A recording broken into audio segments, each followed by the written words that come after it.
Gracias por vuestra bienvenida y para nosotros es un gusto poder acompañaros y veros de nuevo, compartir con vosotros la palabra de Dios.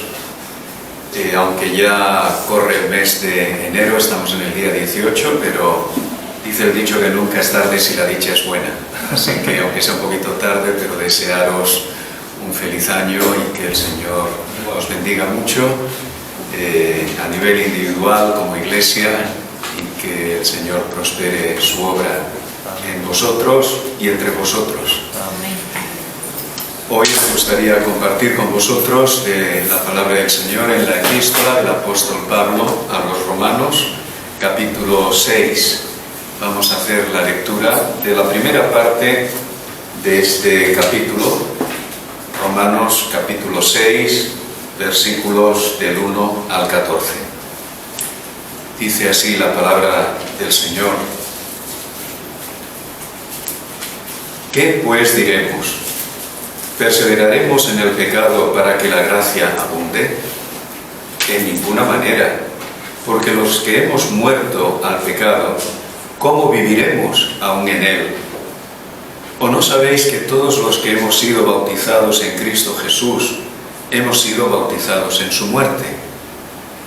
Porque somos sepultados juntamente con él para muerte por el bautismo, a fin de que como Cristo resucitó de los muertos por la gloria del Padre, así también nosotros andemos en vida nueva.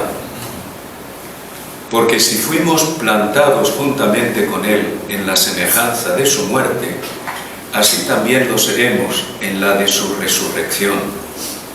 Sabiendo esto, que nuestro viejo hombre fue crucificado juntamente con él, para que el cuerpo del pecado sea destruido, a fin de que no sirvamos más al pecado. Porque el que ha muerto ha sido justificado del pecado. Y si morimos con Cristo, creemos que también viviremos con él, sabiendo que Cristo, habiendo resucitado de los muertos, ya no muere. La muerte no se enseñorea más de él, porque en cuanto murió, al pecado murió una vez por todas, mas en cuanto vive, para Dios vive. Así también vosotros, consideraos muertos al pecado, pero vivos para Dios en Cristo Jesús, Señor nuestro. No reine, pues, el pecado en vuestro cuerpo mortal, de modo que lo obedezcáis en sus concupiscencias, ni tampoco presentéis vuestros miembros al pecado como instrumentos de iniquidad, sino presentaos vosotros mismos a Dios como vivos de entre los muertos, y vuestros miembros a Dios como instrumentos de justicia. Porque el pecado no se enseñoreará de vosotros, pues no estáis bajo la ley, sino bajo la gracia. El que fuera fundador del marxismo, Karl Marx, escribió en el 1845 estas palabras: los filósofos únicamente han interpretado el mundo de diferentes maneras. La cuestión, sin embargo, es cómo cambiarlo. Bueno, al menos en esto tenía razón Karl Marx, porque sin duda alguna cuando miramos el mundo en el que vivimos, la realidad del ser humano, la pregunta es ¿cómo se puede cambiar la maldad que hay en el ser humano? La realidad de un mundo en el que las guerras están a la orden del día, los peligros que se ciernen sobre nosotros. Lo vemos a todos los niveles. Y los filósofos, como bien decía Marx en este caso, pues han hablado de cómo esto se podría cambiar y han respondido pues de diferentes maneras. Pero esta es la cuestión: ¿cómo realmente este mundo puede ser cambiado? ¿Cómo puede ser cambiado el ser humano? Porque el cambio, no nos engañemos, de la sociedad y de este mundo pasa por el cambio del ser humano. Aquí está la clave. Y es ahí donde la palabra de Dios nos enseña cómo esto puede ocurrir. ¿Qué es lo que Dios, el creador de este mundo, ha hecho para que el ser humano pueda cambiar? La epístola a los romanos, en la que hemos leído este capítulo 6, es una epístola que se centra, de hecho, en ese tema. Nos habla del plan divino para la transformación del ser humano conforme a la voluntad de Dios. Los primeros capítulos de la epístola a los romanos, los capítulos 1 al 3, nos habla de la gran tragedia de esta humanidad. Dios crea al ser humano, pero el pecado, la rebelión contra Dios, entra en Adán y desde Adán engendramos una naturaleza dada a la rebelión, dada a hacer lo que mejor nos parece, lo que nos da la gana, al margen del Dios que nos ha creado. Y esto, enseña el apóstol Pablo en estos primeros capítulos, no solamente ha degenerado al ser humano, no solamente ha degenerado a la sociedad, a nuestro mundo, ha degenerado incluso a la propia creación, que se ve afectada por la realidad de un ser humano, de unos seres humanos que están alejados, rebeldes, se han convertido en enemigos de Dios. Dios se hizo hombre en la persona de Jesús, justamente para sacarnos de esa miseria, para mostrarnos que a pesar de todo, Dios nos amaba, nos ama tal como somos, aún en la rebelión más profunda del ser humano. Dios sigue amando a sus criaturas y no hay nada que pueda cambiar el amor de Dios hacia sus criaturas. Entonces Él se hizo hombre, uno como nosotros, pero sin pecado, para revelarnos por un lado cómo es el hombre perfecto que encontramos en Jesús, y para que Jesús, dando su vida a nuestro favor, fuéramos realmente conscientes de cuánto Dios nos ama. Y en segundo lugar, cómo Dios, por medio de la fe en Jesús, ha hecho posible que recibamos su Espíritu, el Espíritu de Dios, que es el que transforma, es la misma semilla divina, es el ser divino viniendo a la vida del ser humano para empoderarle, darle la capacidad de vivir conforme a la voluntad de Dios.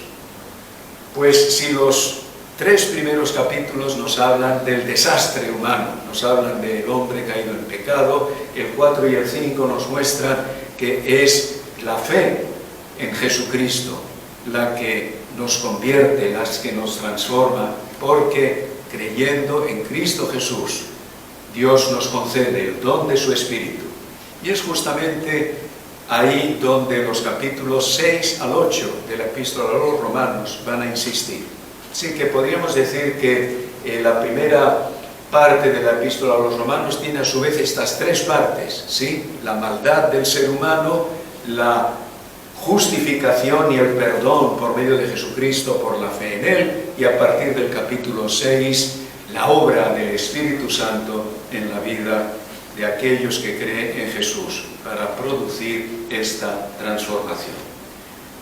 El apóstol Pablo, justamente al final del capítulo 5, plantea una cuestión para, digamos, evitar que nos equivoquemos, que lleguemos a una conclusión errónea ante lo que es el anuncio de la justificación por la fe, por la gracia de Dios, sin el mérito humano. El apóstol Pablo declara que cuando la ley de Dios fue introducida en el Antiguo Testamento, hizo evidente la abundancia de nuestro pecado, porque es como espejo que nos revela o nos hace ver claramente cuál es nuestra naturaleza. Pues la gracia de Dios sobreabundó. La ley tenía que venir, Dios nos la dio para que nos diéramos cuenta de nuestra maldad. Era el espejo que Dios nos ponía delante para darnos cuenta de que éramos malos. La ley es buena, es la ley de Dios, es perfecta, pero ante esa ley nos damos cuenta. Dios quiere que nos demos cuenta del problema serio que el ser humano tiene. Pero cuando ese pecado se hizo evidente y abundante en nosotros, la gracia de Dios sobreabundó y nos reveló en Cristo Jesús cuán grande es su gracia, cuánto nos ama, porque aunque llegamos a ser conscientes de la maldad que hay en nosotros por la ley de Dios, Dios nos revela que Dios nos sigue amando, que su gracia es mayor que nuestro pecado, que si el pecado abunda, y sí que abunda, su gracia sobreabunda para hacer frente a la realidad de nuestro pecado. Bien, así acaba el capítulo 5. Entonces Pablo pregunta en el versículo 6, entonces, ¿qué decimos? La idea es, pues sigamos pecando, porque si pecamos más, la gracia de Dios será mayor. Cuanto más pecado, más gracia. No, ahí ya te has desviado. Ahí ya te has ido por unos derroteros que no es por donde hay que tomarlo. Sí es verdad que la gracia de Dios cubre toda maldad y todo pecado, pero es que estáis interpretando, si esa fuese la opción, mal lo que ha ocurrido en vuestra vida cuando habéis creído en Cristo Jesús. Y ese es el argumento que va a exponer el apóstol Pablo en esta primera parte del capítulo 6, para darnos cuenta de que si interpretamos así, estamos equivocados. ¿Por qué? Porque la gracia de Dios ha hecho un cambio en la vida, donde ya no procede pensar, bueno, si peco, Dios me perdonará. No, dice Pablo, no podéis sacar esa conclusión. Sí es cierto que la gracia de Dios cubre nuestros pecados cuando venimos a Él, pero es que ha habido un cambio fundamental en la vida de todo el que cree en Cristo. John Stott, en su comentario a los Romanos, lo ilustra de una forma que me gusta mucho y lo tomo de él. Él dice, nuestra vida como cristianos es una vida en dos volúmenes. La vida del cristiano tiene volumen 1 y volumen 2. Es una biografía que se puede dividir en dos tomos. Volumen 1 es el volumen que relata nuestra vida antes de conocer el Evangelio y de creer en Cristo. Volumen 1, ¿sí?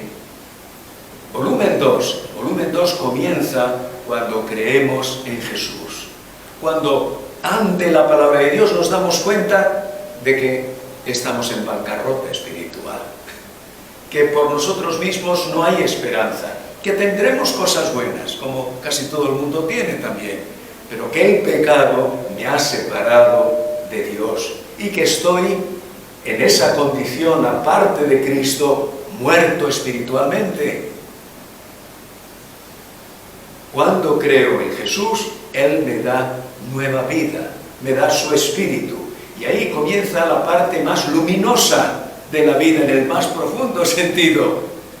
El volumen 2 se inicia con la conversión a Cristo, se inicia con creer en Cristo. A partir de ahí se escribe la segunda parte de tu historia, de tu biografía. Hay un antes y un después.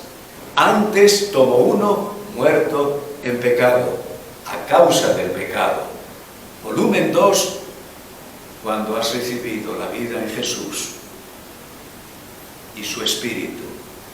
Y ahora es una vida que tiene otra orientación. Es una vida que hay otros principios. Es una vida en la que Dios se ha hecho tu Padre Celestial. Es una vida en la que el Espíritu de Dios habita en ti. Ese es el segundo tomo de la vida. Bien, pues ahora Pablo va a explicar lo del primer tomo y lo del segundo tomo, un poco más de lo que yo he hecho en esta introducción, ¿sí? Es el contraste entre muerto y vivo, muerto espiritualmente y vivo, por la gracia de Dios.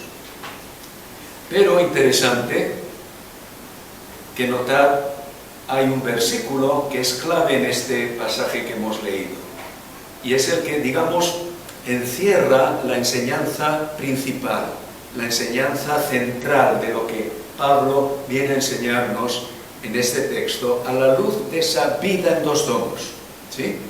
Es el versículo 11. Así también vosotros consideraos muertos al pecado, pero vivos para Dios en Cristo Jesús. Bueno, pues, primer lugar, primer punto en el que vamos a centrarnos esta mañana es: el cristiano ha muerto al pecado. Sí, eso es lo que dice Pablo en el texto del versículo 11. Consideraos muertos al pecado. Ahora, notad cómo lo describe el apóstol Pablo en los primeros versículos del capítulo 6. Y notad el énfasis que voy a poner en estas palabras. Versículo 2. Los que hemos muerto al pecado. Versículo 4. Los que hemos sido sepultados juntamente con Él, con Cristo. Versículo 6. Los que hemos sido crucificados con Cristo. Notad estos tres verbos. Vamos a ponerlo en orden, digamos, ¿no?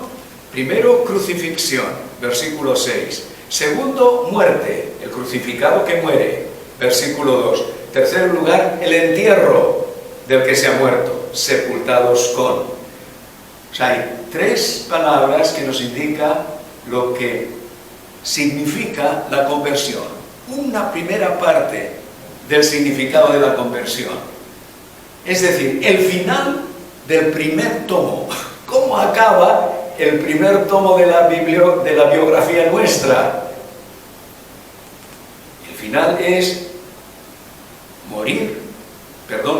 crucificado con Cristo, muerto al pecado, sepultado con Él.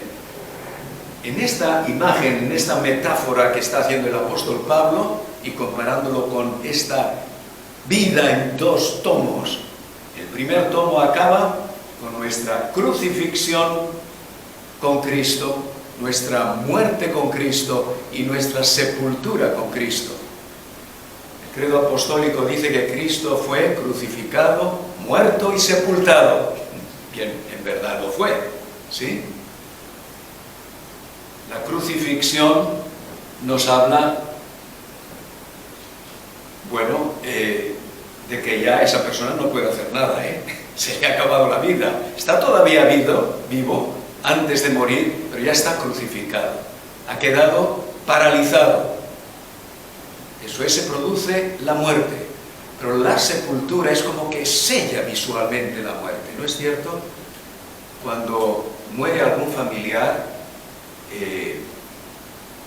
recuerdo cuando falleció mi madre y se le enterró, cuando uno vuelve a casa, te das cuenta de que realmente esta persona ya no está aquí, ya no está. Los psicólogos dicen que es importante la asistencia al entierro, porque de alguna forma el entierro sella visualmente que la persona se ha ido. Cuando está muerta pero todavía está en el féretro, es diferente. Yo hasta pude besar a mi madre en el féretro cuando tuve que viajar a Málaga, cuando ella falleció. Ya era impresionante, ya no tenía vida, pero cuando se le enterró era como que sellaba el final de la vida aquí en la tierra, ¿no es cierto? Esta triple explicación o expresión del apóstol Pablo: hemos sido crucificados con Cristo, hemos muerto al pecado y hemos sido sepultados juntamente con Él para muerte. ¿Qué significa que el cristiano ha muerto al pecado? Es evidente, en primer lugar, que seguimos viviendo físicamente. Por lo tanto, Pablo no está diciendo que la conversión suponga el final ya de esa persona, porque entonces nuestra biografía acabaría con el final del primer tomo. ¿Sí? Tampoco quiere decir que estando muertos al pecado nos volvamos insensibles al pecado, o que el pecado pierda toda su atracción para el creyente. Todavía somos tentados, todavía caeremos en pecado. Entonces, ¿qué significa que hemos muerto al pecado? Significa que cuando creemos en Jesús y lo confesamos públicamente en las aguas del bautismo a las que Él se refiere en el versículo 3 y en el versículo 4, hemos sido unidos a Cristo en su muerte y los beneficios de su muerte se aplican a nosotros. Ya nosotros no tenemos que morir por la eternidad, porque hemos sido crucificados con Él, muerto con Él. En su muerte está mi muerte espiritual. La condenación que yo tendría que sufrir muriendo espiritualmente para siempre, Él la ha sufrido. De modo que hay una identificación con Él. Cuando creo en Él, su muerte se aplica, por decirlo así, a la muerte que yo tendría que haber sufrido. Él es el sustituto, Él es el que ocupa mi lugar. Él ha muerto, ya yo no tengo, en este sentido, que morir por la eternidad. Ahora, ¿qué implica que el cristiano ha muerto al pecado? La diapositiva siguiente veréis de nuevo este texto, el versículo 11, así también vosotros consideraos muertos al pecado. Morimos con Cristo, pero ahora debemos vivir como tales cadáveres en este sentido. Hemos muerto al pecado, y aunque el pecado sigue tentándonos, aunque pecamos, yo me tengo que considerar que ahora vivo en el segundo volumen de mi vida. Ha acabado el primero. Consideraos, dice un comentarista, Cranfield, quiere decir un juicio deliberado y sobrio, en base al Evangelio de lo que somos como cristianos. Es decir, tened esto siempre presentes, dice el apóstol Pablo, en vuestra vida. Tú has muerto al pecado.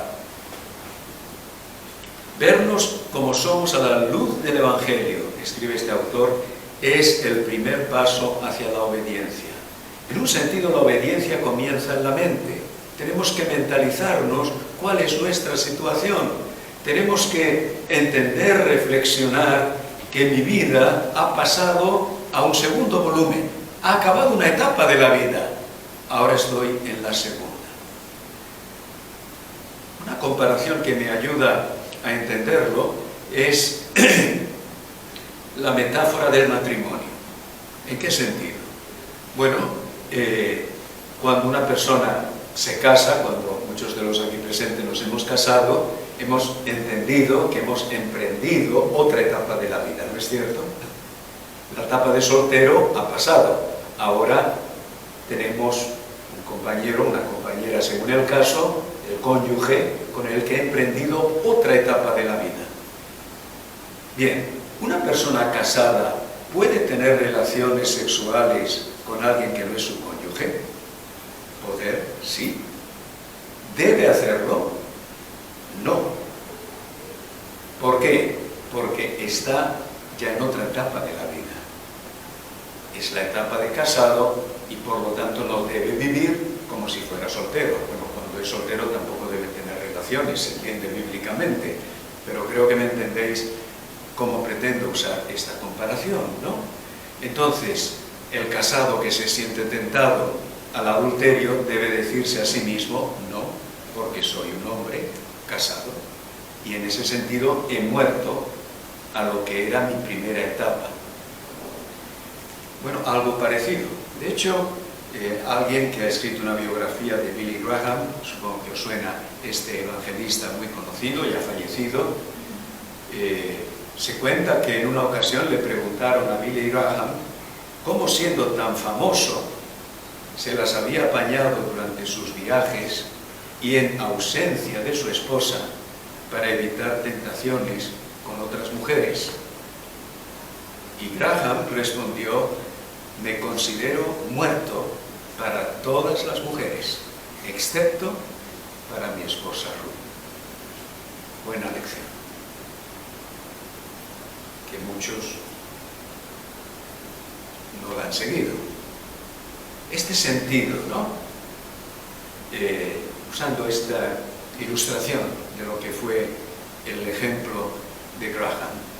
Y cuánto necesitamos el cristiano en la vida, considerarnos muertos al pecado. En realidad, nuestro pecado ha sido perdonado y limpiado en Cristo, pero ahora yo tengo que vivir conforme a esa nueva realidad.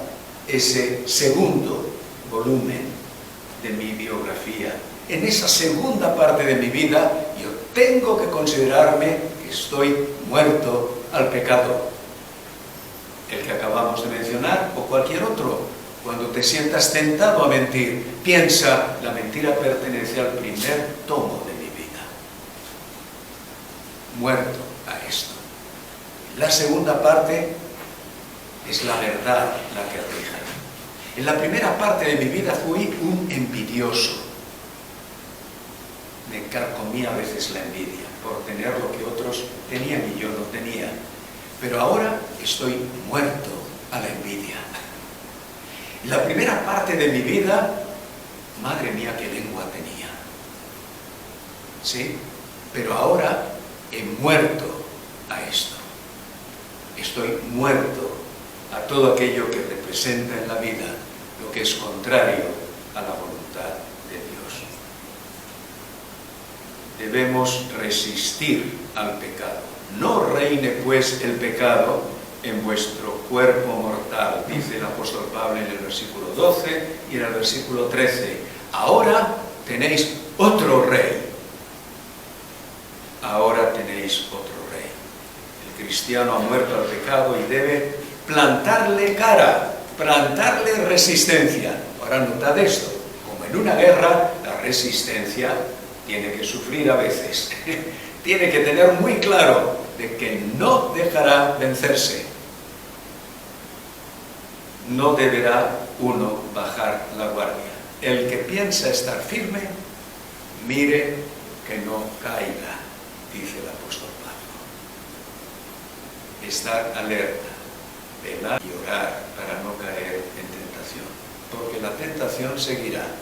Nos gustaría que en ese segundo volumen de la vida la tentación no existiera, pero aunque hemos sido crucificados, muertos y sepultados con Cristo, la tentación sigue siendo una realidad. ¿Cuál es la diferencia? La diferencia es ahora lo que va a seguir, porque el apóstol Pablo dice que no estamos solos en esto. Dios no solamente nos ha perdonado, nos ha justificado, ahora viene la segunda parte. Él nos ha dado su espíritu. Aquí está la clave.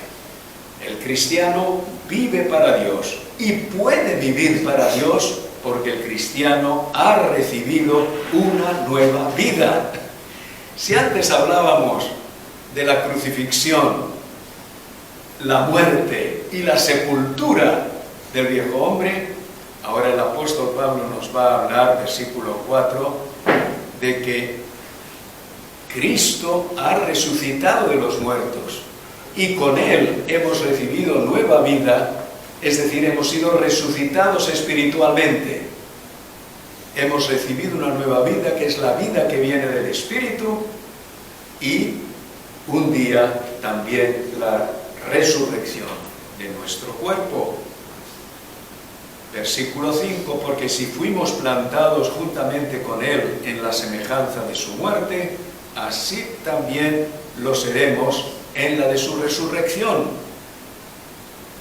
Así que vida nueva, un nuevo poder en la vida actuando, que es el poder del Espíritu, y en la esperanza de la resurrección final.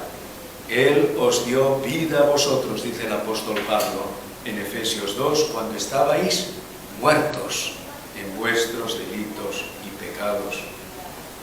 Pero Dios, que es rico en misericordia por su gran amor con que nos amó, aun estando nosotros muertos en pecados, nos dio vida juntamente con Cristo y juntamente con Él nos resucitó. Así que contamos con el recurso mayor que se podría contar, habiéndonos perdonado y justificado. La clave del nuevo pacto, la promesa del nuevo pacto, del Nuevo Testamento, es que el que cree en Cristo es sellado, recibe el poder del Espíritu de Dios. Estaba leyendo en estos días un libro justamente escrito por Billy Graham sobre la obra del Espíritu en la vida del creyente, y él ponía esta ilustración que muy sencilla pero muy ilustrativa.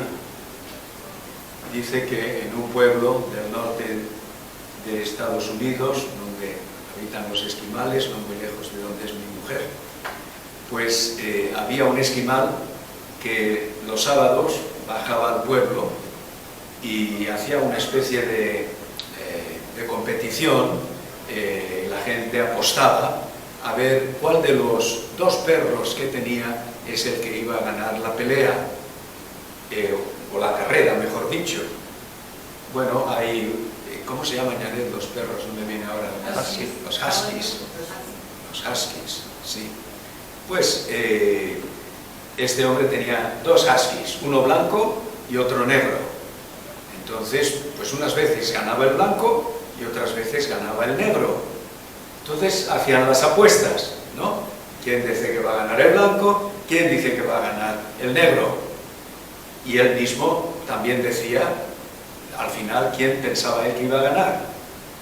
Bueno, este hombre siempre ganaba las apuestas. Y claro, pues alguien le preguntó, ¿cómo es que usted siempre gana la apuesta y acierta cuál es el perro que hoy va a ganar?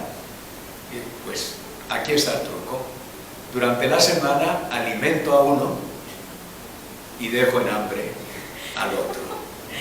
Claro, ¿quién va a ganar? El que ha comido más, el que está más fuerte, ganaba la batalla. Bien, vale para ilustrarnos que la cuestión es ¿a quién alimentamos?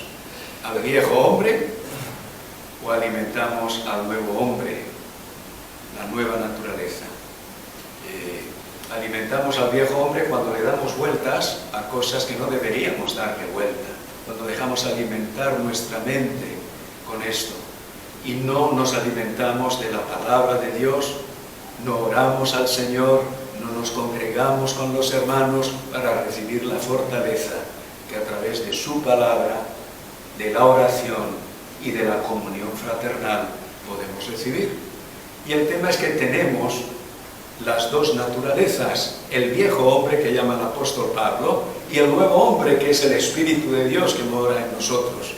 Y no es que el Espíritu de Dios necesite comida, es que no podemos pasar la vida sin realmente alimentar la nueva naturaleza que Dios nos ha dado.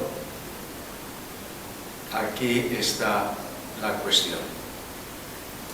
Bueno, el Señor nos llama a vivir bajo la gracia de Dios. Dice el apóstol Pablo en el versículo 14, el pecado no se enseñoreará de vosotros, pues no estáis bajo la ley, sino bajo la gracia.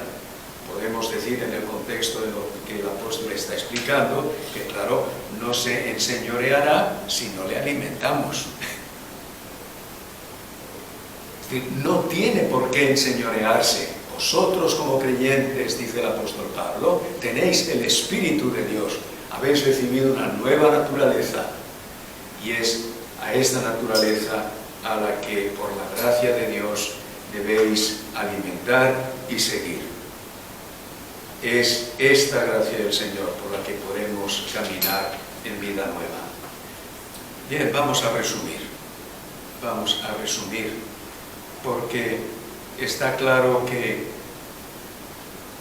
la conversión, cuando una persona cree en Jesús, el segundo volumen de la vida se inicia.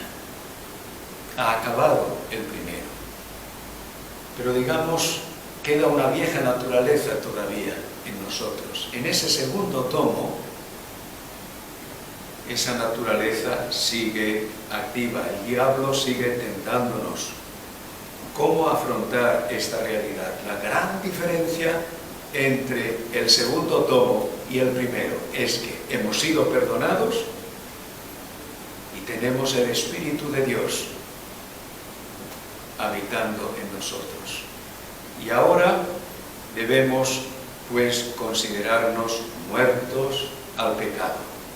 Cuando la tentación viene, cuando nos damos cuenta de ese viejo hombre o vieja mujer que hay en nosotros y que nos lleva a unas actitudes, a unos pensamientos, a una acción que no es conforme a la voluntad de Dios, me tengo que decir, Paco, cuidado, has muerto a eso. Cuando la tentación viene, recuérdate esto. considérate muerto a esto. Di algo similar a lo que en aquella ocasión dijo este gran evangelista, Billy Graham. A eso me considero muerto. Y es verdad, así todo, a veces caeremos en la tentación, porque no estamos alimentando suficientemente la nueva naturaleza. Entonces, si eso ocurre, confiesa al Señor tus pecados. Ven a Él, te va a recibir, porque su gracia sobreabunda a nuestro pecado. Eso sigue siendo cierto. ¿Sí? Vendré a Él. Tercer lugar, resetea tu mente conforme a la mente de Cristo. Recuerda, la obediencia empieza en la mente. Pídele al Señor que te ayude a ver la vida, a ver las cosas, a ver las situaciones bajo la mente de Cristo, a pensar como Cristo pensaría de esto. Y cuando venga la tentación, cuando si caes, has confesado tu pecado, pide al Señor que te cambie el chip, el patrón de pensar, porque muchas veces que hemos ido creando un patrón que el Espíritu de Dios tiene que cambiar. Hay que resetear la mente, lo que se hace con los ordenadores, ¿no? Y que se resitúe nuestros valores, nuestra comprensión de la vida, conforme a la palabra de Dios, conforme a Cristo. Conquista el mal. Mientras estemos aquí en la tierra, la lucha va a continuar, ¿no es cierto? Pero Dios nos llama a conquistar el mal, a conquistar las pautas de pensamiento y de vida que hay en nuestra vida, que no son conforme a la voluntad de Dios. No digas, soy así y siempre lo seré. Un cristiano nunca debe decir eso. A veces lo decimos de otro, es que este así nació y así se va a morir. Es un sentido de derrotismo, ¿no? No, cristiano no puede vivir con ese sentido de derrotismo. Claro que el viejo hombre no va a desaparecer. En ese sentido hay algo de verdad, porque hay ciertos rasgos del carácter y de la manera de entender y de vivir que algo quedará.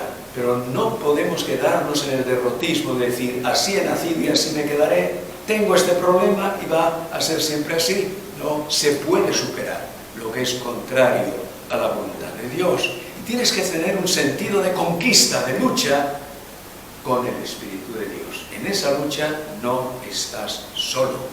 Es posible la conquista. No seas conformista, no os conforméis a este siglo, a la manera de entender la vida de este mundo. No te conformes, no te des por derrotado, lucha.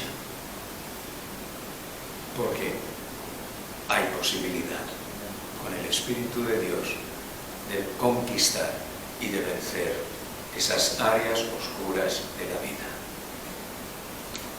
Y crea nuevos patrones vitales que marquen el cambio en tu vida.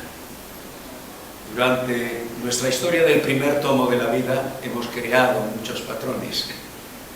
Algunos buenos pueden ser, pero otros que no lo son. Y esos patrones se intentarán repetir en el segundo volumen. Pero ahora, con el inicio del segundo volumen, recuerdas, has sido perdonado, has sido crucificado con Cristo, has sido muerto con Él, has sido sepultado con Él y te ha dado su Espíritu para emprender el segundo volumen. Vive conforme al Espíritu de Dios. Pídele a Dios que te auxilie, que te ayude, que te cambie la mente para pensar como Cristo pensaba, que ya lo tienes. Nosotros, dice el apóstol Pablo, tenemos la mente de Cristo. Alimentémosla, esa manera de pensar de Cristo. Pidamos al Espíritu de Dios que actuemos conforme a esa nueva mentalidad, la de Cristo.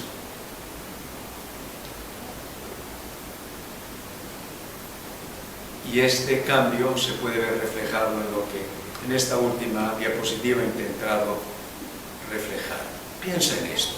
Piensa si te sitúa en la primera parte de lo que voy a decir o en la segunda. La primera corresponde al primer tomo. La segunda es la del segundo tomo. Y si has creído en Cristo, no olvides, estás en el segundo volumen de tu vida. Que esos nuevos patrones vitales que marquen el cambio en tu vida reflejen el egoísmo al servicio. De la mentira a la transparencia. De la pereza a la diligencia. Del porno al sexo sano, si estás casado. Del enfado gruñón a la amabilidad. Del resentimiento al perdón. Del reclamo de otros a la gratitud. De la exigencia a la paciencia. Del orgullo a la humildad. Del despilfarro a la sobriedad. Y podríamos añadir una lista que llegara al suelo. Me quedo aquí. Primer tomo, del primer tomo al segundo tomo.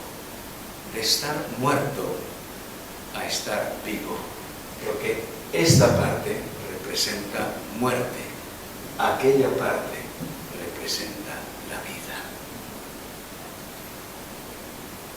¿Dónde estamos? ¿Dónde estás? Qué bueno que por la fe en Jesús hemos podido pasar por la obra del Espíritu de lo primero a lo segundo. Vivamos conforme a la vida nueva que tenemos en Jesús. Vamos a orar.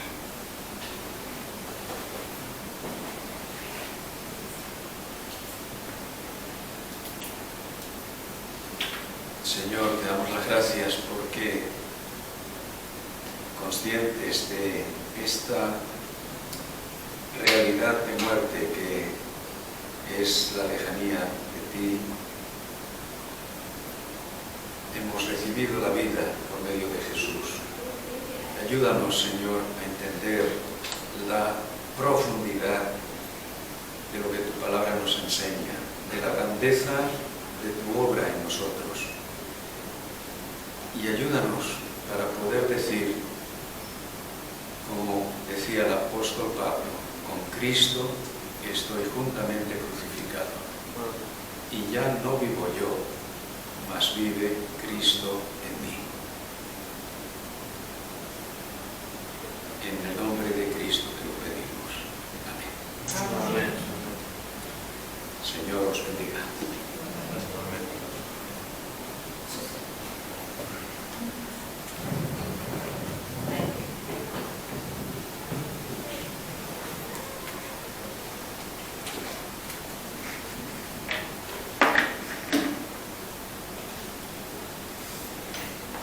Damos muchas gracias al Señor por la claridad de su palabra de una manera tan práctica para nuestras vidas, al menos para mí. Damos gracias también a Francisco por ello y bueno, qué gran verdad, ¿no? Hay una acción aquí, considerarnos muertos al pecado. Pensaba, ¿no? ¿Qué sentido tiene alimentar a alguien que está muerto?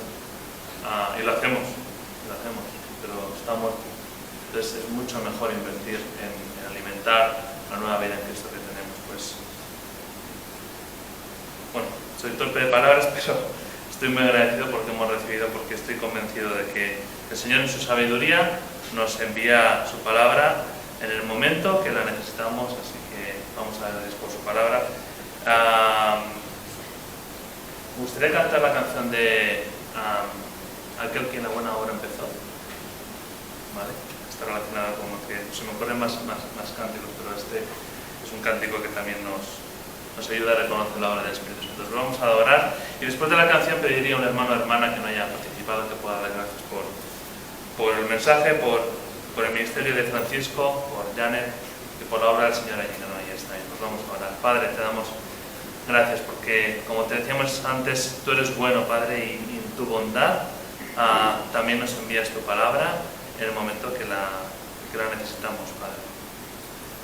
Te damos gracias porque tú siempre nos dices la verdad en amor, Padre.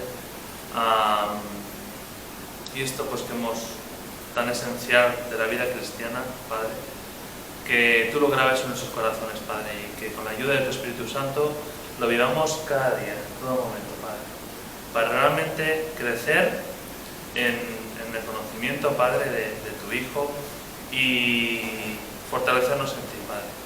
Como ha dicho el hermano, Padre, cuando alimentamos a la naturaleza caída, Padre, pues ya sea dejando la oración de lado, dejando pues la comunión contigo y tantas cosas, Padre, luego pues nos vemos débiles y frente a la tentación, Padre, pues nos vemos sin posibilidades, Padre. Pues te damos gracias porque aun cuando caemos en estas cosas, tu gracia nos sigue alcanzando y tú nos sigues perdonando cuando vamos a la sangre de Cristo, Padre. Así que queremos cantar esta canción en alabanza a ti, recordando lo que Pablo pues, le dijo a los filipenses, Padre, de que aquel quien comenzó la obra en nosotros la va a seguir perfeccionando y por eso también podemos confiar en ti, Padre. Muchas gracias. En nombre de tu Hijo Jesús te las doy. Amén. Amén.